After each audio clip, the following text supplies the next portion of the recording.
사랑하는 5학년 학생 여러분, 오늘은 선생님하고 5학년 1학기 1단원 첫 번째 소단원 우리 국토의 위치와 영역에 대해서 알아보도록 하겠습니다.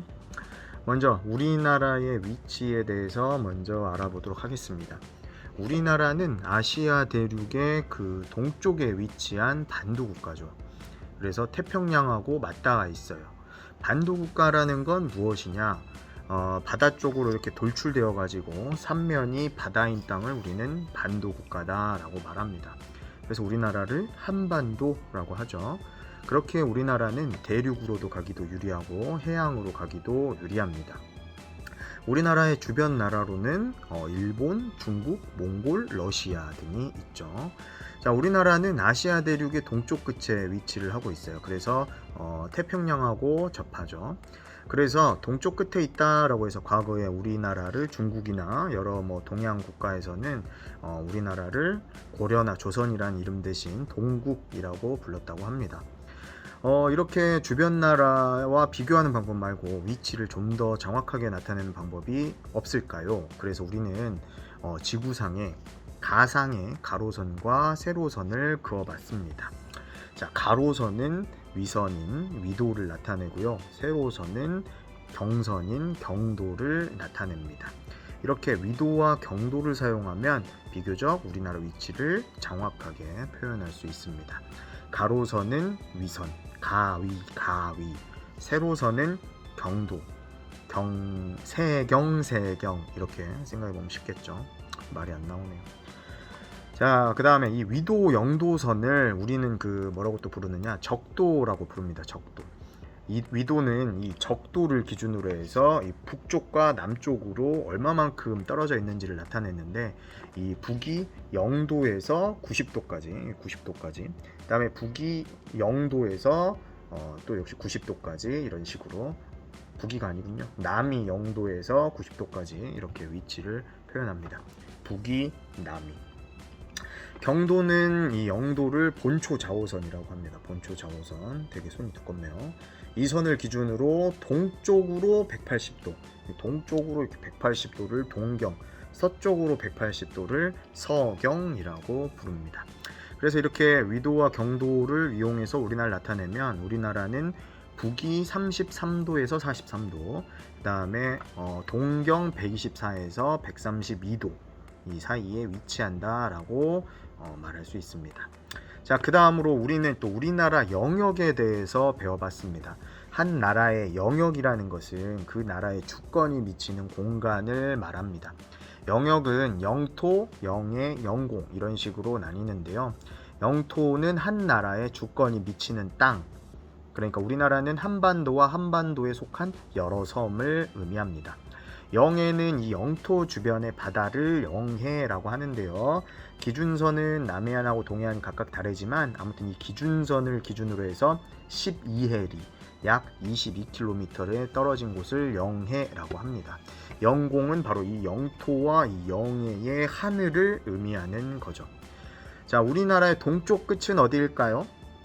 바로 경상북도 울릉군 독도입니다.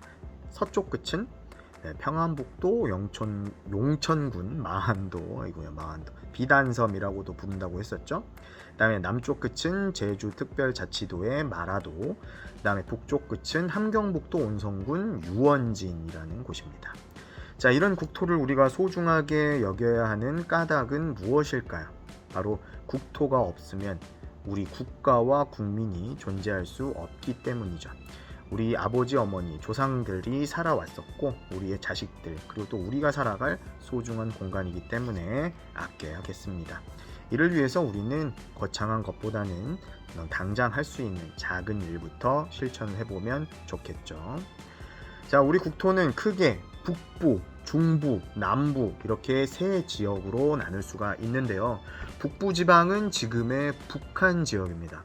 그 다음에 중부지방은 이 휴전선 남쪽부터 소백산맥과 금강의 하류를 잇는 선이 바로 이 선의 북쪽 지역, 그러니까 휴전선 남쪽, 이 선의 북쪽, 여기가 중부지방이고요. 그 다음에 남부지방은 방금 이 선 중부지방의 남쪽을 남부지방이다 라고 부릅니다. 자, 그리고 또 우리 국토는 예전부터 큰 산맥, 고개, 호수, 하천, 바다 이런 것들을 기준으로 해서 총 8개 지역으로 구분을 했는데요. 예전에 그 천령이라는 고개에 만들어진 방어 시설이 있었습니다. 그것을 우리는 천령관이라고 했는데요. 이 천령관을 기준으로 이 서쪽에 있는 땅을 우리는 관서지방, 그 다음에 북쪽에 있는 땅을 관북지방, 그 다음에 동쪽에 있는 땅을 관동지방이라고 불렀습니다. 그런데 이 관동지방은 지금의 이제 강원도 쪽이죠. 관동지방은 태백산맥이라는 땅이 있는데요.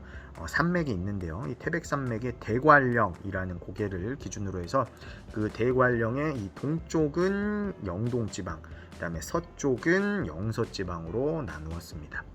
또 옛날에 왕이 사는 도읍과 그 주변 지방을 우리는 경기지방이라고 불렀는데요. 이 경기지방, 서울, 왕이 사는 서울에서 볼 때 저쪽 바다, 서쪽 쪽에 땅이 하나 있었어요. 거기에 위치한 땅이다라고 해서 그곳은 해서지방이다라고 했었습니다. 그 다음에 아까 남부 지방이 경계가 되었던 강 중에 하나인 이 금강을 호강이라고도 불렀는데요. 이 호강의 서쪽이다라고 해서 호서지방, 그 다음에 남쪽이다라고 해서 호남지방이라고 불렀습니다.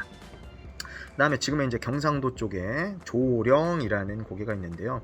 이 조령이라는 지명이 있는데 이 조령의 남쪽이다라고 해서 그곳을 영남지방이다라고 불렀죠. 자, 그 다음에 우리 또 행정구역에 대해서도 배웠습니다. 행정구역이라는 것은 나라를 효율적으로 관리하기 위해 나눈 지역이 바로 행정구역이에요. 먼저 특별시는 한 곳이 있었죠. 바로 누구나 다 알겠죠? 서울특별시입니다.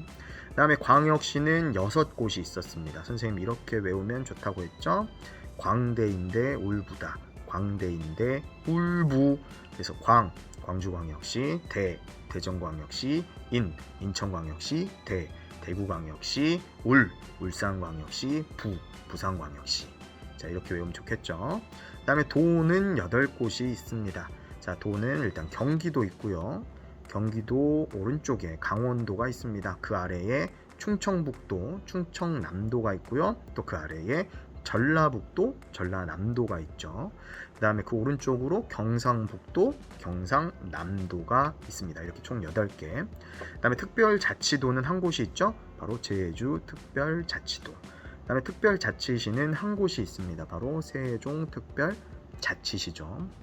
자, 선생님이 여러분들 단원평가를 봤는데 좀 많이 어려워하고 아직 이해가 안 되는 부분이 많은 것 같아서 이런 식으로 간단하게라도 정리해주는 영상을 조금씩 올리려고 합니다. 근데 여러분들이 볼까는 모르겠지만 그래도 조금이나마 도움이 되는 마음에서 다음에도 조금 더 정리해서 이어서 올려주도록 하겠습니다.